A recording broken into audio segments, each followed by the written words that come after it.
Week 12 of the metals. We got to see what we got here. Look at the water's getting dirtier and dirtier as the weeks go on here. You can see we still got 4 different colors.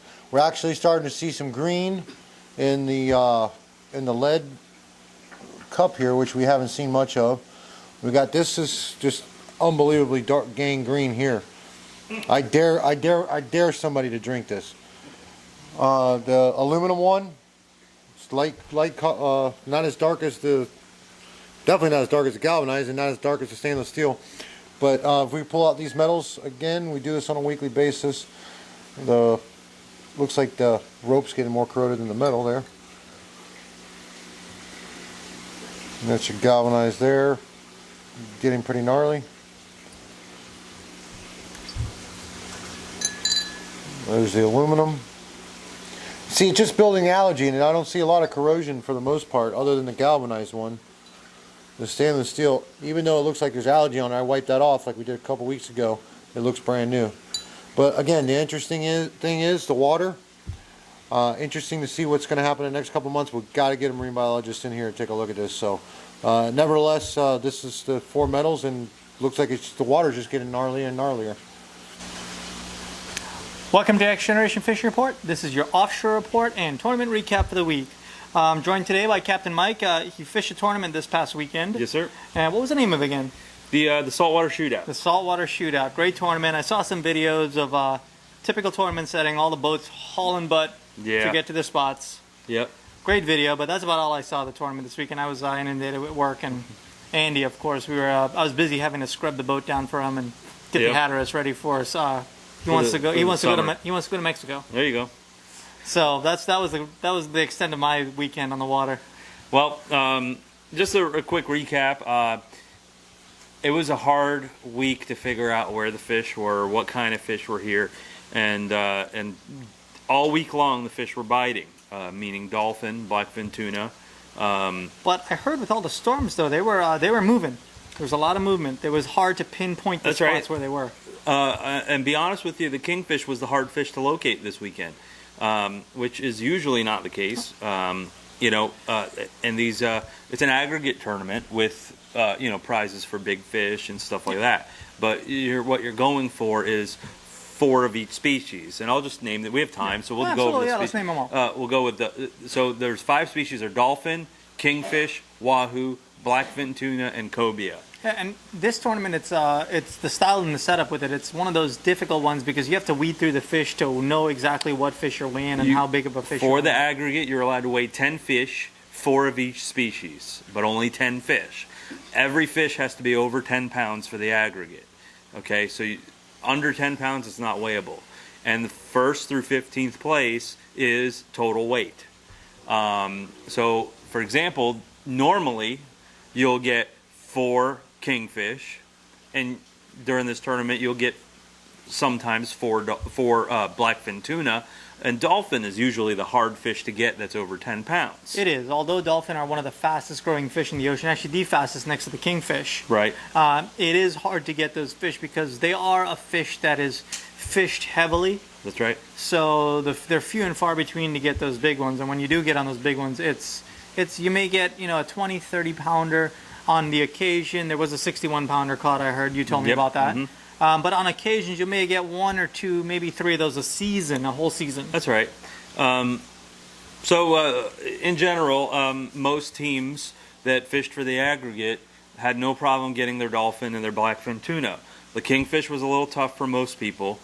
The cobia was non-existent. Not one cobia caught out of 130 boats. So what's your theory on that? Why have the cobia here? I honestly can't tell you, because there was cobia caught on Friday. There was cobia caught on Thursday, just not on the day. And then all these teams going for blackfin tuna, they chum and chunk and stuff, so they should have seen a cobia. Somebody should. So just never happened. Do you want to hear my theory on that? What's that? So my theory on that, with the cobia and also the kingfish, a lot of these guys, you especially, and when we go out fishing, we're kite fishing, right? The kingfish, when we fish them, we're fishing them in anywhere from 200 all the way into 90 to 70 feet, depending on where they run. I think it's because of all the rain we've been having. The spillways have been open. we've been dumping a lot of fresh water into the ocean. So those fish are either staying under in the water that's has more salt, or staying a little further offshore. But I think they're staying deeper. That's my theory on it. Even with the cobia, because when a cobia hits, you're going to see them usually on the top of the water. Right. So I don't think those fish are actually coming up from the bottom of the water table. That's why we haven't been. It's been unsuccessful. That's my theory on it. No, it could be. It was also a south current during the week. Not only that, but it's a lot of factors. Seaweed was unbelievable this weekend. It was hard to fish with all the seaweed. And guys, and when we say seaweed, like, it's hard to fish like that, it's not like we like it when it's clumped together. When you get clumped together seaweed, the fishing is awesome. You're guaranteed dolphin when the seaweed's clumped together, either on one seaweed patch fish, or another. really. I mean, because the wahoo will travel there too. That's right. Yeah, you can almost, because you've got one. It was the vertical jig, and tell them about that story. Well, so it's no secret. When seaweeds clump together, the reason it attracts fish is because all the bait goes there, and then it attracts pelagics. And almost always, I don't suggest you do this, but almost always, I was proving a point to somebody. You drop a vertical jig down, and you can jig up a small wahoo. And when I mean small, I mean like baby. Sometimes there's bigger ones around, but I don't like to do it because you will catch a baby wahoo and it will die. But yeah, and your theory on that, even the baby wahoos, when they're born like that, they're using those seaweed for shelter and food. Yeah, that's right. So in wahoo, they do get big. They're not one of the fastest growing species, but they do get big pretty quick. Yeah, absolutely. So long story short, the seaweed was scattered, and it gets on your line, and no fish is going to eat. It's the worst. It's the worst thing to troll when it's like that too. Yeah, exactly. It's tough. So that's basically what was going on. That was the problem. But fishing was very good. There was very actually an X Generation Pro team won the tournament. Hardway, doing it all Hardway won. Oh, shout out to Hardway. Great job, guys. Yep. So they won with 180 some pounds. Wow. They did phenomenal, and like they always do. Yeah. And you know, we're proud of them, and that's why they're an X Generation Pro team. So. But in general, that was fishing this weekend. We had a different strategy. We were going for big fish because we are in Angler Armory, which is a big fish side tournament that was part of that, and we're also in the SKA. So we were targeting big fish and big fish Calcutta. You know, and kingfish unfortunately was the hard fish to target. So yeah, so I think this weekend will be a little better. I think if you guys want to target, you know, those species, try to get a little further offshore. Would be my suggestion. Try to go a little further offshore, and if you can put the kite up, it's always good to put the kite up. But if you do get into those waters, even the blue water sometimes will have a lower salinity. So I would get as much down rods, get the downrigger out, and get the bottom baits. I will tell you, every kingfish hit that we got was on the downrigger. So you proved my theory right there. We didn't catch a kingfish on top at all. We did catch dolphin on top, but every kingfish hit was way below the surface. So that just proved my theory. That's right. Yeah, it's a good theory. So yep, get out there, get the downriggers out. That's what I think. So. Right. Well, blackfin tuna is the hot fish. Blackfin tuna is the hot fish. And we're going to come back to you. We're going to talk about tactics to target blackfin tuna. Stay tuned. We'll be right back. Welcome to your X Generation Fishing Report. This is your hot fish and rig of the week. Or actually, not even rig of the week. This is how to target the hot fish. Mm-hmm. So we're changing it up a little bit. Yeah. So blackfin tuna was the hot fish. There's several different ways to target them. So, well, let's go into live bait has been scarce. A little hard to get these days. So we're going to show you a couple different lures on how to target them. That's right. And the blackfin, they're great table fare. You make some great blackfin sashimi and... I eat them all the time. They're good eating. I do suggest as soon as you catch them, blackfin tuna, there's nothing wrong with them, but a lot of people are very selective on eating them, and the only reason is because what happens, they're not in the restaurants because they are a smaller tuna. They are. They don't contain as much fat, so they're not a fish that's, because there's, and this is the other thing, there's so much demand for bluefin and yellowfin tuna and the big eye tuna, but blackfin is a good eating fish. It just doesn't contain as much fat as the bigger fish. And from a commercial fisherman standpoint is commercial fish house. The blackfin tend to go bad much quicker. They do contain a little bit more blood in their body, and it creates the meat to go bad a little bit quicker. And it sounds gross, but it's not, because if you catch it as a recreational angler, you can eat it you know, in the first few days you catch it is absolutely no problem. I guarantee it. I've eaten them raw all the time. And in fact, I never cook my blackfin tuna. Yep. So, and most people don't know sushi. It actually, to come into the U.S., regular sushi, even our fish that we catch here, it's always exported out, for the most part. Right. Our sushi here actually has to be frozen once before it's served on the table, so you're not actually getting as fresh when you do catch it. Yeah, absolutely. There's no problem eating blackfin tuna at all. Well, before we go into the lure, let's tell them why. Tell them what you do to keep your blackfin at optimal. Okay. Basically, as soon as you catch it, if you're not in a tournament, what we do is we bleed them. And what you do is, and this came straight from a sushi chef that I know personally, you gut the fish the same way you normally would, but when you gut it, cut it all the way up to the bottom of the jaw. Take all the guts out. And once you do that, take your knife and cut across the throat in the gills. And do it before you put it on the ice if you can. And that way, all if not most, the blood comes out of the fish, and that will actually make your meat quality that much better, and it will also preserve your meat because you're getting that blood out. A lot of people don't know that's what they do with the bluefins also. Yep. They cut them and they cut out a section of their gills, and it Yep. bleeds them all the way out before they put them on the ice. And then what you do is you bury it on ice. I mean, bury it in ice, and don't touch it until you're ready to fillet it. Don't take it out for pictures. Don't look at it. Don't weigh it. And your meat quality will be sushi grade, no doubt about it. So, let's talk about how we target them. Like I said, live bait's been scarce. It's been the thread fins have been here and there, which a lot of people call them greenies. I'll say it on here, so the people that don't know what they really are, and those are great fish too. So let's talk about trolling for the blackfin when the bait's scarce. Now, I will say trolling, you do target a little bit of a smaller fish, but you get more of the quantity. Okay. It's less quality, but more quantity when you're trolling. And when you're trolling, you know, you could definitely do artificials. In the Bahamas, especially, artificial. So these are J-Cam lure chuggers. They're handmade here in the USA. That's right. By hand. Seen them make it. If you want them different colors, it can be done easily. You can use them just like they are rigged, or you can add dead bait to them, meaning bonita strips. I like mullet strips on these. You know, you can put it over a ballyhoo, stuff like that. So let's talk about what these do. What they do is these are the chuggers. Yeah, they create a splash and like almost like a bubble trail. What happens is they'll go under, they'll swim for a while, they'll pop up, and the head is concave on it, so it'll almost like spit water out when it comes up. And what people don't understand, like when you're pulling these lures, it's not actually being pulled in the water. Right, what happens is, I'll show you, the hook's behind here. This is the hook. It's threaded through the head. You're actually pushing the lure through the water with the hook. The hook is being pulled, but the lure is actually being pushed by the hook through the water. That's right. That's where you get your sporadic motions. Yep. And when you're using these, you want to adjust your speed to get them to swim properly. There's no specific speed. Every day the sea conditions will be different. So you want to adjust your boat speed to pull these until you get the look you're going for. And even when it's flat toothed, under that water you have different currents, so it's always going to be different. Always. Always going to be different. And you know, you're looking for that splash bubble trail to happen. So you will be, and a lot of people, when they start trolling, they put one speed on and they always do that speed.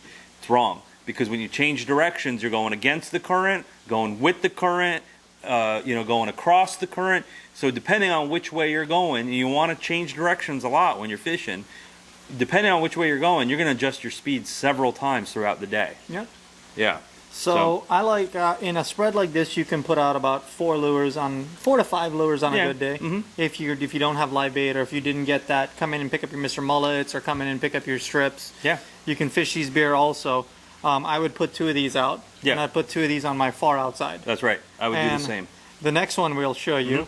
These dive and they stay under. They're still going to get a little bit more of the sporadic motion. Absolutely. They're 2 different styles. Yep. Same head, but they're both going to swim a little different. Yep. Yeah, absolutely. So these I would put my chuggers short. Then I would put these a little further back down. Maybe a shotgun, which would be down the middle long. Yeah, I would put these. I'd put these actually. If I put 2 of these out, I would put these about medium, and then I would, depending on if I have a different lure, Could be another J-cam, could be the new small island. Those are great lures. Yep. I would put that one far out of my shotgun. So that's how I would run 5. Right. I do recommend putting these down on a planer or a trolling weight. A little weight. You don't maybe have to off put the much. downrigger. The reason I like that is because oftentimes, if you watch your depth finder, if you have a good depth finder, you can mark blackfin tuna. You can definitely mark them. They're little specks on your when you catch one and you look at your depth finder, you'll know what that school looks like. On my depth finder, they look like specks. And what happens almost is, like bait, or a little bigger than bait specs? No, almost maybe a little bit bigger, slightly big, but the school size is what you're looking for. You're looking for that ball of specks. And they're normally like halfway down in the water column, so that's how you adjust where you're going to run, what bait. With blackfin tuna, especially better quality size blackfin tuna, they have big eyes. You want to use monofilament. You want to use fluorocarbon type Please don't stuff. use wire. Don't use wire. Don't use cable. You're wasting your time. You'll catch wahoo. You catch dolphin, sailfish all day long. You'll catch those. But blackfin tuna are very, very skittish, especially on the troll. So here's another good thing about that, Mike. Mm-hmm. You can put these out on the outriggers. That's right. In short, you can put one on a planer, you can put one on a lead, and then you can run a shotgun. For the off chance you get bit off on one of these, I could go ahead and put out a Mr. Mullet's lure. Yep. With a little wire, because then I know there's wahoo in the area. Right. I mean, honestly, if I waste one of these for $15 to know that there's wahoo in the area, I'm going to circle back for that wahoo. Yeah, it happens. It happens because you won't. You can. It'll be small percentage wise catching a wahoo on monofilament, but it happens. But you will not catch a blackfin tuna. No, absolutely not. Here's the kicker. Wahoo are normally where blackfin tuna are.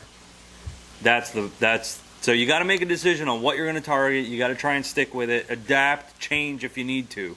But it's just so you know that kind of happens. If that's what you're targeting that day, here's my recommendation. Don't get too crazy and go after wahoo. If blackfin tuna is what you want to go after, That's right. put your spread out, get ready for blackfin tuna. If you catch your limit, if you catch 2 or 3, then change it up. And the reason the blackfin tuna is the hot fish is because there hasn't been that many wahoo caught. No, But the wahoo is slowing blackfin tuna are here in numbers, so we recommend that you target the blackfin tuna. So that's what we recommend for this weekend. Go out, target the black, come into X Generation, get your J-Cam lures.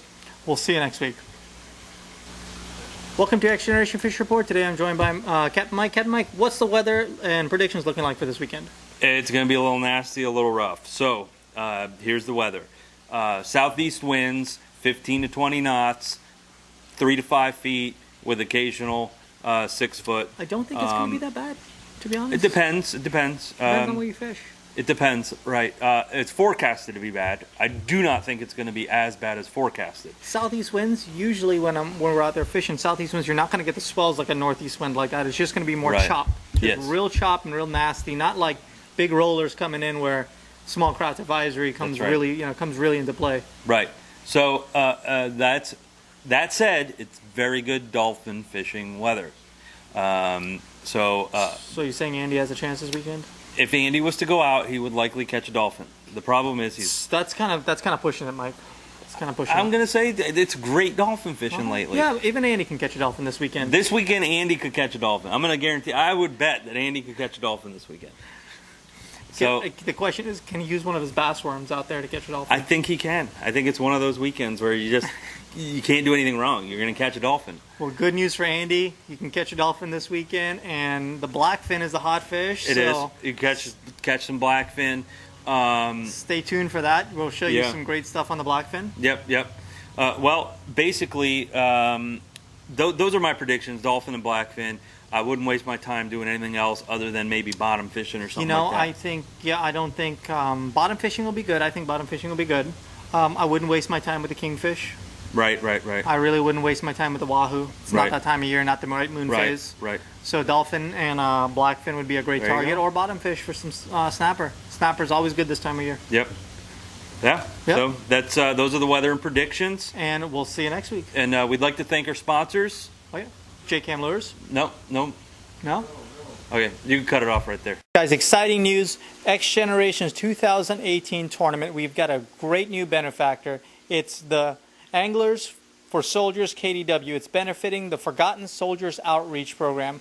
I'll tell you a little bit about the organization. Forgotten Soldiers Outreach Program, it's a group of ladies that put together this program. One of the main ladies' son got killed over in Iraq. So what these ladies do is they let the world know that, let the sailors know that somebody cares about them back at home and what they're fighting for. They put together care packages for them. It doesn't cost the members anything in the armed forces.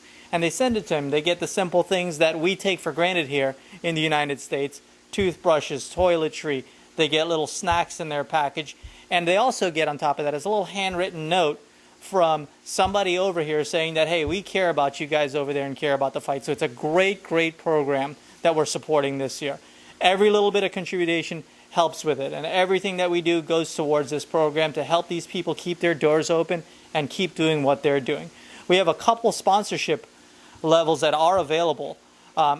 You'll see them right now on the screen popping in front of you. The $5,000 Platinum sponsorship, and it has a list there. You can see all what you get back just from your mere donation. Next, we've got 4 spaces left for the Gold level. The Gold level, you get another great thank you package from us here at X Generation. The lower level we have, the Silver level, is a $1,000 entry. It's a very minimal money that goes towards this program. You get a lot of great memorabilia from us. You get vendor spacing. Also, that's one of the things that you get in the whole package. And last but not least is the Bronze level. The Bronze level is the lowest level we have. It's a $500 entry. You get great social media recognition from us as you do in the entire other package. And you get exclusive pricing towards our tournament. You get a great discounted pricing. Exciting news. We can't wait. The tournament is September 22nd. The captain's meeting will be the day before that on the Friday or possibly on the Thursday. That's to be determined. Thanks, guys, for listening in. All right, guys, now that you've seen all the sponsor levels, if you'd like to contribute anything and help out our tournament and help out the soldiers and sailors overseas, you can email us for more information at xgenerationbt@gmail.com. Again, that's xgenerationbt@gmail.com. All of your contributions and anything you donate is tax deductible because this is for a not-for-profit organization. Thanks for watching. We'll see you next week.